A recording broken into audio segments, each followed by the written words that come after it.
in our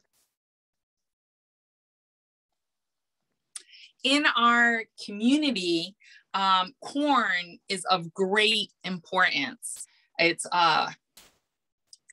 miniosh is the word, miniosh, and corn, wicha miniosh. I just said berry at the end there.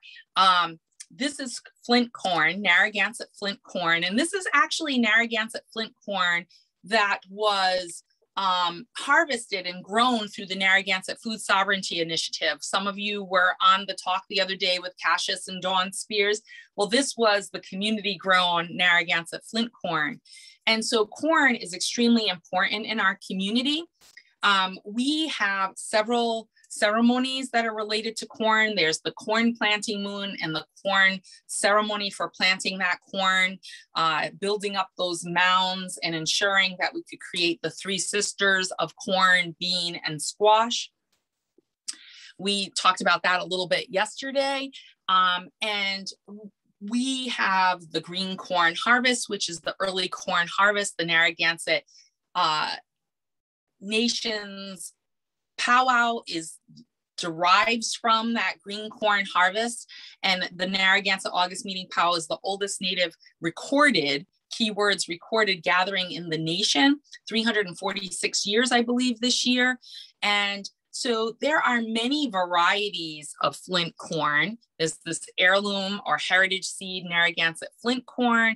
Here's other kinds of flint corn. It comes in all shapes, sizes, and colors, and it's from across the Americas. People in our indigenous communities eat corn, but our corn is such an important part of our diet and our stories and our way of life. We have, of course, the overall fall harvest of corn, beans, squash, and other edibles. However, the corn came to us as a gift from Katantawit, the creator. And many, many, many moons ago, the Narragansett people went through a very difficult winter, such a difficult winter that even though they had harvested through the spring and dried fish and had fished during the summer and harvested wild edibles, berries, and greens and various crops throughout each season. They had put up, if you will, the foods that dried, the cranberries and the wild edibles that you could have in store for the winter. They smoked and dried their meat and made pemmican.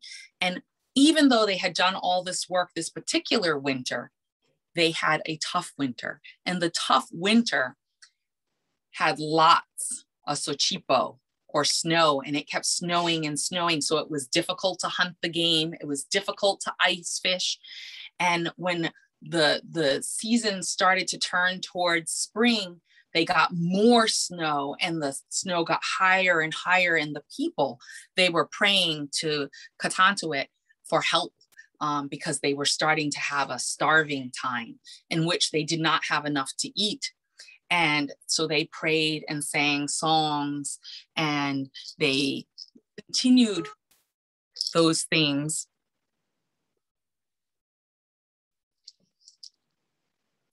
Someone trying to call me on my phone when we're trying to do a presentation on my phone. Sorry about that. So during this time of starvation, they sang songs. We are, Yoyane, Yoyane. And they sang to the creator, asking for blessings, asking for the gifts that they needed to survive, asking and thanking the creator for all that was given to them. And so the creator came to the people and said, you need to give your most strong and brave warrior, and I will give you a gift. And that brave warrior they sent for was Kinep Musitash, and he who had quick feet, and his wife Mashisha, she made him Makasanash, and she gathered him the last bit of pemmican to take on his journey in a pouch, along with some walnuts and some other nuts that were dried.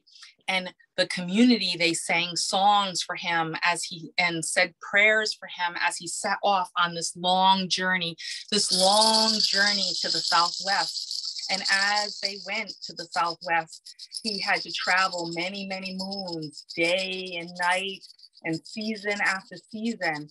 And finally, he made it high up on one of the mesas in the Southwest. And there, the Creator came to him and said, "You have given for your people. And so I have a gift. And that gift is corn. And the other gift is beans." But Kinat Masitash said, "I am weak. I don't know if I can make that journey back." And Creator said, "You don't need to make that journey. You just did your job. You sacrificed for your people. So I'm going to give you the corn and the beans, and the crow is going to bring that to your people." And so the crow, Kokon, he flew from the Southwest to the East, and he arrived in the circle of the village, and he landed, and all the people gathered around, and they found out the gift from the Creator, thanks to the sacrifice of Kinat Masitash to give his life for their life and to ensure the people would have what they need. And so to this day, we have what we need thanks to the Creator and thanks to the gift of the corn. And this corn is flint corn. Most people don't realize that flint corn is hard. You can kind of hear it. It grows hard. When we hang it to dry, we're hanging it to dry the husk and the cob, not to dry the corn itself, because it's already dry. So that corn, can you help us look down at this mortar and pestle? So if you can see, I have this pestle and I have a mortar here. And the mortar, if you can go just a little farther down, there we go. You grind, this is cornmeal, and you grind that cornmeal by going back and forth and back and forth and back and forth. And this is a historic mortar and pestle in our collection that we actually use in our education programming, so that kids and kids at heart can try. This cornmeal was actually ground by children and families. You can see some of the kernels in here that are still in here that are whole, that they were doing, and they're grinding that corn. And it's really fun. So when you come to Tamaquag Museum another time, you'll be able to try this. You could also store your cornmeal in a pot like this, as well as cook your cornmeal and make what people often say as no keg or yo keg, depending on the dialect of Algonquian speakers. And you could put your cornmeal in there and make a parched cereal. So this cornmeal, today, you can get it from grist mills, like Kenyon Grist Mill here in Rhode Island, that a lot of people use. But there's also Carpenter's Grist Mill. My mother loves Harry Here Farm, where the cornmeal is much more coarse, like the cornmeal that I showed you on the mortar and pestle.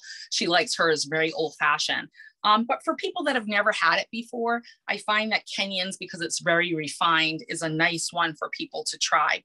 So for those of you that are going to try the recipe along with me, I'm going to talk about more things as we go, but what you need is, for a small group of people, about a cup of cornmeal and a cup of boiling hot water. So I'm going to put my pot back on, because it takes a moment to make sure it's really hot. I'm going to warm up my griddle to a pretty high heat. And so I'm going to put it up not as high as it can go, but about 350, depending on how it's cooking. I might tick it up a little or down a little. And the trick to journey cakes, which in our stories and how it came to us, is it's a meal that you can take in your pouch, and you can take it ready to eat. And so you,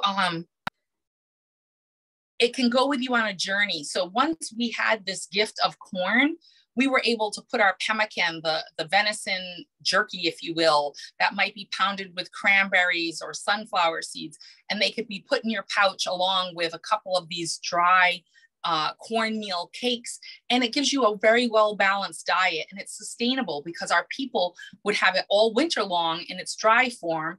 And then when we were back in our summer village, we would have it again. So in here, I'm going to put about a cup to a cup and a half of Johnny cake meal. I'm kind of like my family. I tend not to actually use the measuring tape, but you can kind of see the dry cornmeal there. Can you tip that just a little so they can see inside the bowl? There you go. And I'm going to try to do this up in the air, which is going to be interesting because that's not where I normally do it, but I want you to be able to see. So I'm going to pour some water in. That water is about, for a cup of cornmeal, you're going to do about a cup of water. And I tend to do a cup of water and then I add it gently because it's really about a cup and a half per cup of cornmeal. But I don't like to go too fast with my water because then I might make it soupy and I don't want it to be soupy and then I would have to do it again. So cornmeal is lumpy, right? It's not supposed to be like pancake batter. It's supposed to be a little thicker and you got to really get in there. And I'm doing it like my grandmother would do in this big bowl, and you would mix and mix and mix. And on the griddle, you put, it's a very easy thing to cook, yet most people do it wrong.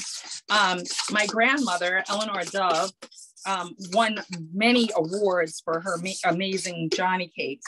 I feel like it needs just a tad bit more water.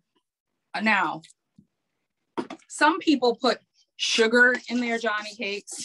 Some people put salt in their Johnny cakes. I do neither because I do it traditional, and traditional doesn't have either.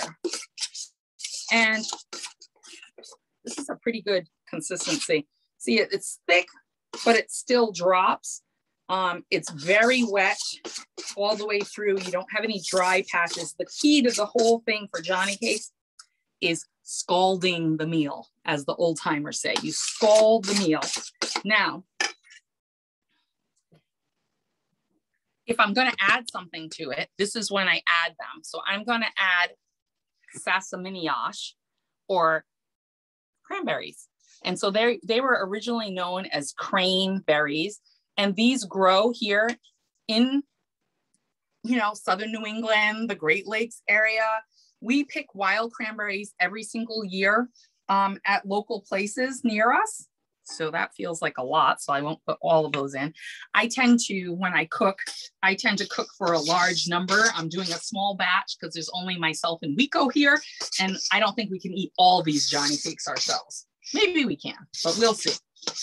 So I still feel like I need just a tidge more water. So if you were measuring, I would do 1 cup of cornmeal to 1.5 cups of water.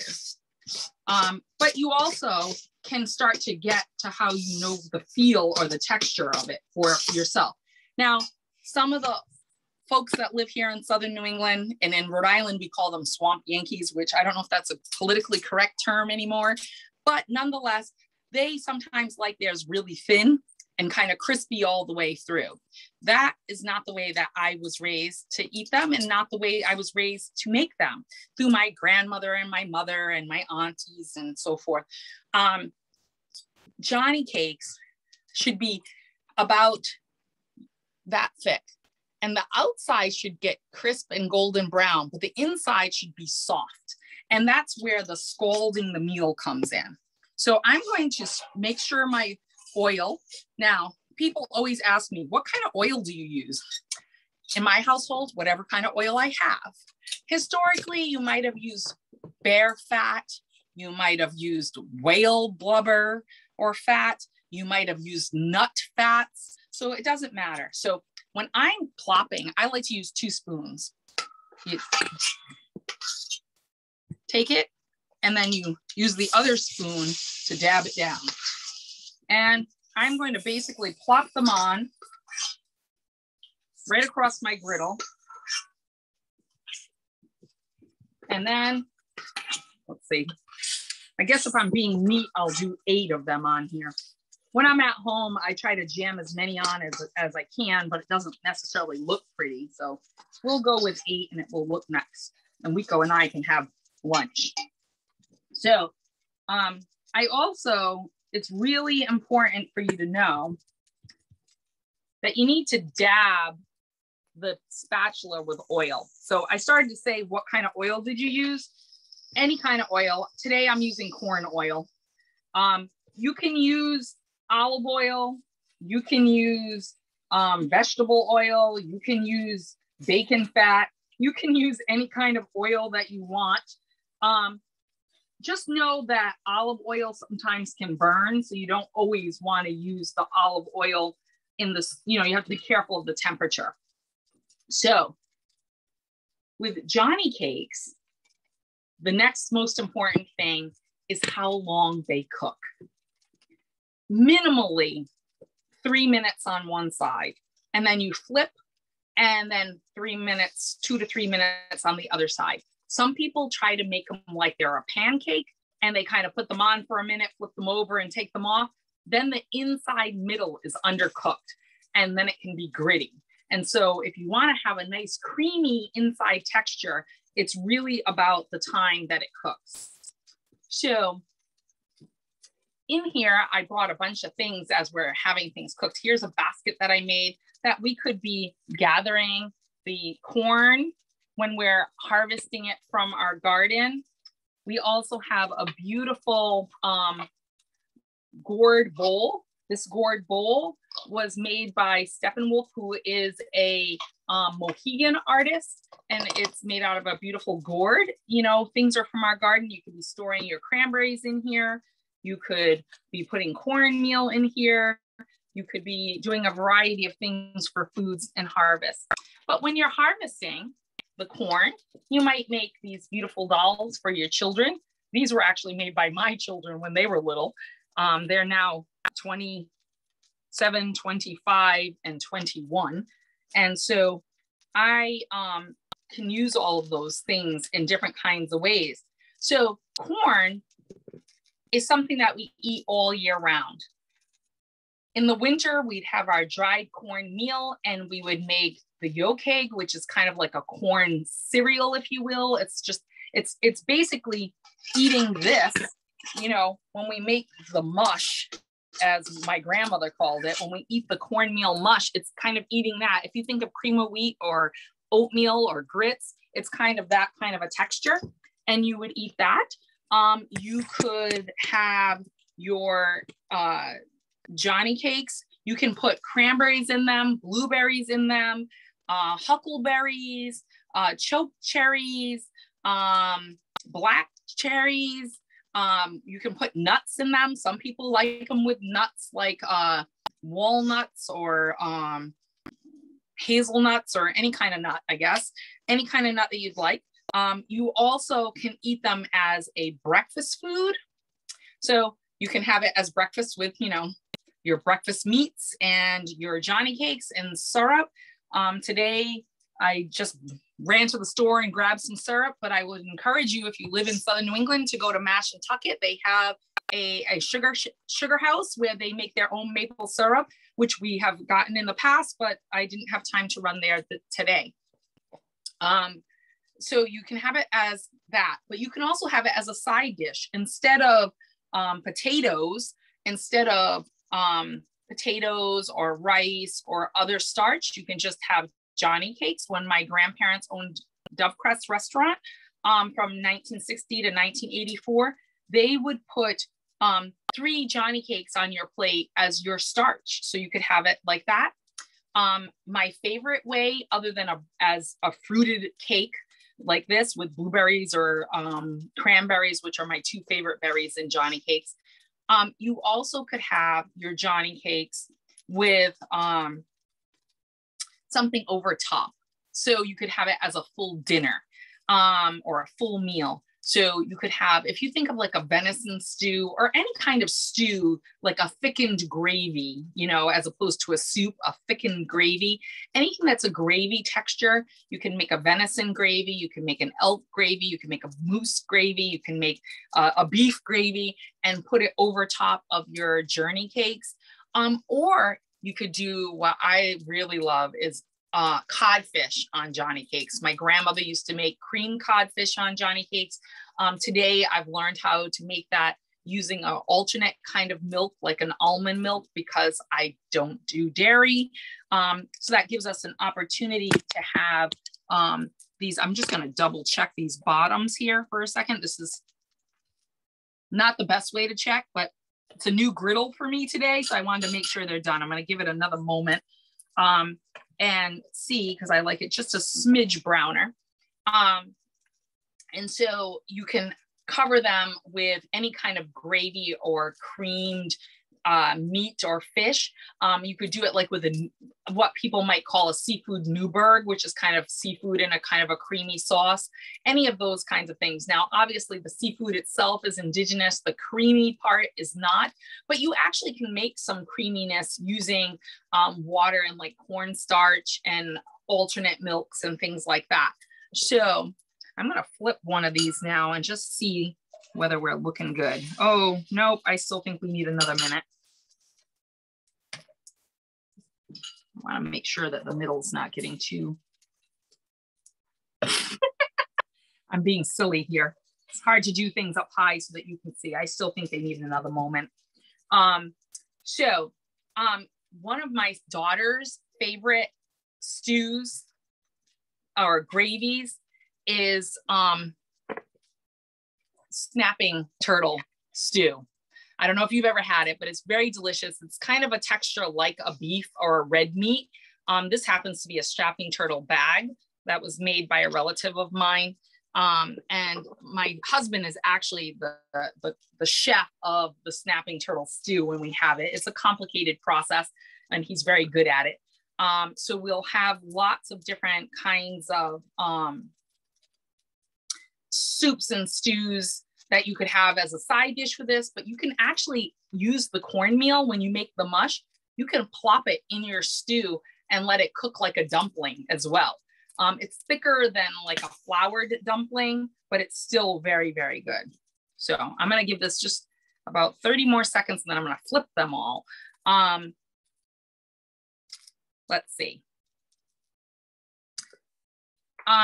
If you're like, you know, in Southern New England, particularly in Rhode Island, you can find, as I mentioned, there's several places. There's Carpenter's Farm, there's the Harry Here Farm, there's Kenyon Mill that you can get Johnny Cake meal from. The Narragansett Food Sovereignty Initiative is growing the corn. I know they have plans in the coming years to start producing it so that people can buy cornmeal from them. So these are all places, but there's other mills. I know there's some on Aquidneck Island. So there's some opportunities for cornmeal Johnny cakes. So you flip them all over. I see the last three are really the color texture I would like right here. These last four are super golden brown. And we'll give you a close-up of them in a moment. Well, maybe we can slide it forward and see what we can come up with for a close view. So you see, these are particularly the color I want. The first three I kept messing with, so I couldn't see how brown they were on this griddle. It's a new griddle, so I didn't know quite how long it would take to do that. So at home, I use the cast iron pan. Of course, doing it here, it's a little difficult. So cast iron griddles are really nice for that. And you have that opportunity to get a really good heat. But this kind of a pancake griddle, French toast griddle, any kind of breakfast food, you know, griddle does the job as well. It's just learning the temperature that works for your griddle.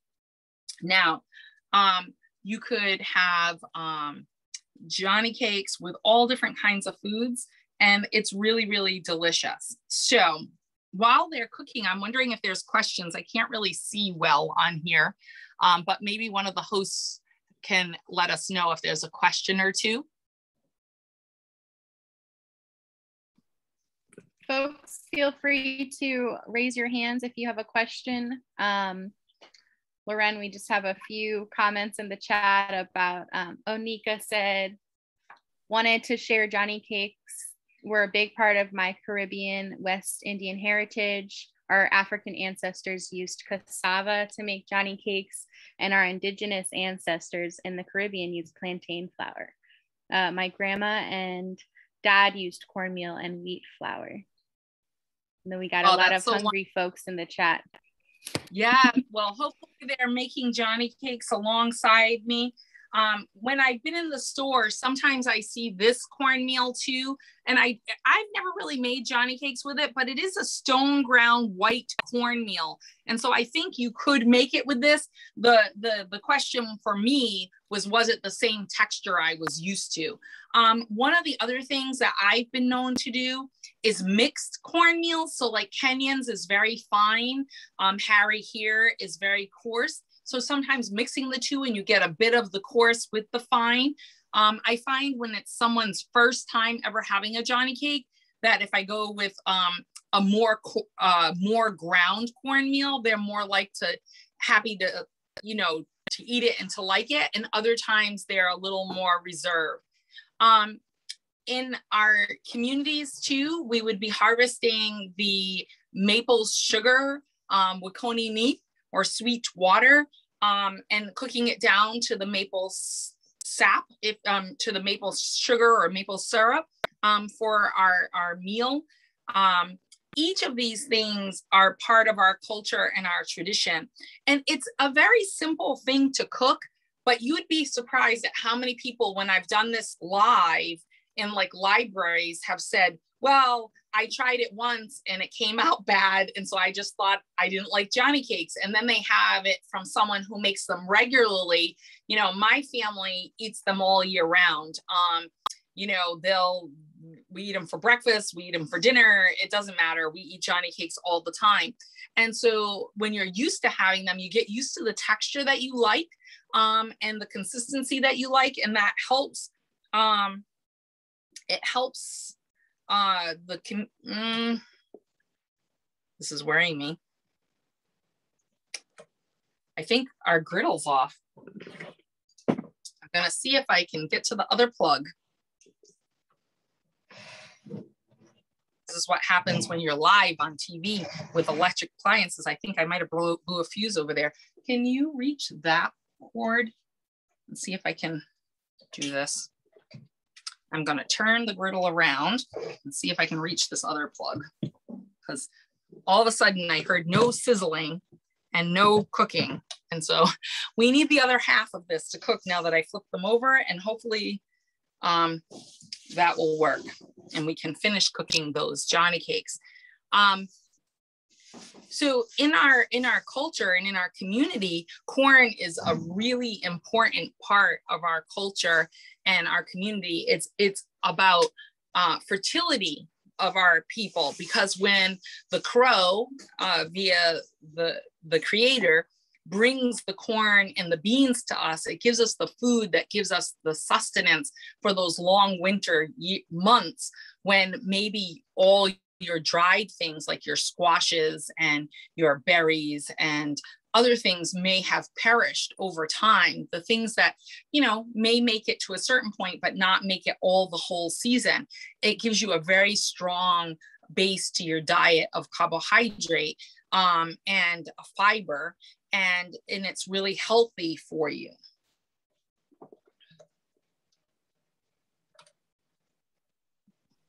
I think we have someone in. Uh-oh. I think we might have blown a fuse. Oh, no. We shall see. We have Lisa in the chat who said they made it along with you and they are delicious. Love it with the cranberries. We'll definitely be making these again. That's awesome, Lisa. And the cranberries is such a nice taste with it, because it's like sweet and tart, especially, when you add the sugars of your maple syrup. And, I know we can all go to the store and have just whatever syrup is there, but there's nothing like real maple syrup on your Journey cakes, and the texture of it. There's it's not just sweet maple syrup. You have that earthy, woodsy undertone that's from the tree itself, that's different than just a flavored corn syrup for your Journey cake. So I think that really makes it special. The other thing that you might not know is that the cranberries are used, that's such a vibrant color in those cranberries, sasaminiash, is a great material for dyeing cordage, like we talked about yesterday. You make the cordage from like milkweed, but you can dye it with cranberries. You can dye it with, there's so many different things, black walnuts. You can dye it with various materials that would create the different color variation. Oak trees give you several colors of dye as well. And so these are different kinds of things that you can do. Nothing that you have here is a one-off by itself. And so the corn is considered a gift of fertility, which allowed our whole community, our nation, to flourish here. And then when you mix that with all the things of all the other seasons, spring, summer, fall, and even your winter ice fishing and your winter harvesting of the winter berries and your winter harvesting of game, it allowed you to have a very complex and sustaining diet. And so at this time of the year, you might be hunting this animal. Hopefully you know what that feather's from. If you weren't sure, it's from a turkey. So turkey feathers, and the turkey feathers are actually part of a headpiece barrette or hairpiece for myself and one of my kids. And you can utilize that to go with your journey cakes. You could have a turkey gravy, if you will, or a stew that goes on top or beside. Those are all really good things. You can have so many different materials. You can make the ladles or the spoons out of a burl or a knot in a tree. You can use poplar to make a burl bowl or a burl ladle. All of these things are extraordinarily good for your foods and for your diets.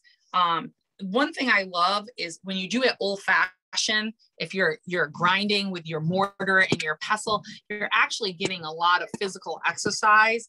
And, you know, our community, you know, our ancestors would do it two-handed and really get in there and work that corn. And that corn, you know, this is flint corn in here that's being worked by our kids in our community. And these are, you know, I mean, that's all it takes is work. You just have to grind and do until you have that corn, the consistency that you want, and you can make your own corn. You know, we could continue to pick these kernels off of here and grind that corn. So there's really a lot of delicious things. I'm gonna see how this is, I can put a couple of them over here. My griddle decided to kaput out. I think we blew a fuse, but you get the gist. You can have your Johnny cakes on there or your journey cake, and you can add your syrup, and you can mitash. Let's eat mitash. So I'm wondering if there's more questions about Johnny cakes or food harvesting or food creating in general, because there's so many things that we can do. There's corn soup that we can make, where you use the flint corn and you it's like you rehydrate them in some kind of way to make your corn soups. You can do a variety of different kinds of meals with corn. In my family, we dredge. So like if you're making a fish and you want a batter, if you will, we dredge ours in cornmeal rather than in wheat flour. It gives it a nice crispy texture. It really cooks really well. So there's a lot of ways in which you can use cornmeal. When I make my cornbread today, I use straight cornmeal and corn flour and no wheat flour. One, because I'm gluten-free, but two, I feel it's just more healthy for us as a family. And so my whole family eats it that way. So when we talk about eating in a traditional way and a local way, a lot of times that has to do with, you know, having foods that are harvested local, that are grown, in an agricultural way, local, and the fish and the game meats and the fruits and the vegetables, that they're all from a local environment and that they're processed in that way. However, I will say in our Johnny cakes, besides berries, cranberries and blueberries and huckleberries and blackberries and black cherries and all of those things that we put in them, our families do live in the 21st century. So sometimes I have nieces and nephews that like bananas in their Johnny cakes. And so sometimes we're putting fruits that have been imported from other places that are not local to this area that are on top of them. And sometimes there are meats and gravies that are from other places. Like, so when I said elk, my husband is a hunter, and sometimes he goes out west where other family and friends live and hunts elk, and then we'll eat elk meat. But the deer meat and even the moose is just a little short drive from here. But originally moose were in this area and are indigenous to this place. Of course, salmon and cod and other kinds of fish are indigenous to this place. You can make like a fish chowder and make it extra thick and use that as like a gravy for on top of your journey cake. So you have all these options of ways in which you can eat your journey cake. So I'm wondering if there's any other questions. Yes, we have a question from Lindsay, who asks, do you ever use maple sugar to preserve things? Do I use maple sugar to preserve things? So that's a good question. I use maple in a lot of things. So I tend to put, like if I make a hot cereal, I tend to use maple syrup rather than sugar in my syrup, in my cereals, or in my tea or things like that. But I haven't actually like preserved with it. Maybe some of the elders have, but I have not, because we can cheat today. I can throw things in the freezer, and preserve it that way. My son uses maple sugar in his drying, because so he dries meats like deer meat to make pemmican, and he used also maple wood when he was drying it to create that sweet taste that was there. So that can be. So yes. Yum. We have another question. I think you spoke a little to it earlier, from Kristen, who says, curious about the name Journey Cake and Johnny Cake. Yeah, so Journey Cake is because you can take it on a journey. That's the original name of these cakes. They were called a journey cake. It was Europeans, early settlers here in what we now call the Southern New England area, that took that name Journey Cake and morphed it into the term Johnny Cake today. And it's stuck. And so lots of people call it a Johnny Cake today. And, it became very much part of the colonial diet, because when the early colonists came here, they didn't have the capacity or the ability to grow wheat in this area. And it was very expensive for them to send it across the ocean to get here. And so they adapted to using the cornmeal that was here. That's where we have what is known as Indian pudding. It's called Indian pudding because the base is cornmeal, but really the molasses and the orange zest and the milk and the custard mixture that you make to make what we call cornmeal pudding is really a bit of an adaptation. So they call it Indian because of the cornmeal, but it's really, we talk about that a lot, the adaptations and the appropriations that took place over time. In the intersection and clash of conquest and colonization. So some of the things are things that are called indigenous or Indian, but yet are not really, as in the Indian pudding. And although we did make cornmeal in that way and could certainly put honey or maple syrup or fruits is what I meant to say in it to give it that sweetness, but it was not the same way as with molasses and custard of a Eurocentric perspective. The other thing that, we have for adaptations is like, you think of chowder, AKA chowder, here in Rhode Island, drop those R's, right? In Rhode Island, they call it Rhode Island clam chowder, which is really an appropriation of Narragansett clam chowder or other indigenous people's clam chowder, because the quahog chowder is clear broth, and clear broth is traditional chowder. That is the way that our ancestors made it. And when Europeans came, they started adding milk to it or cream to it, and that's how you got the New England clam chowder.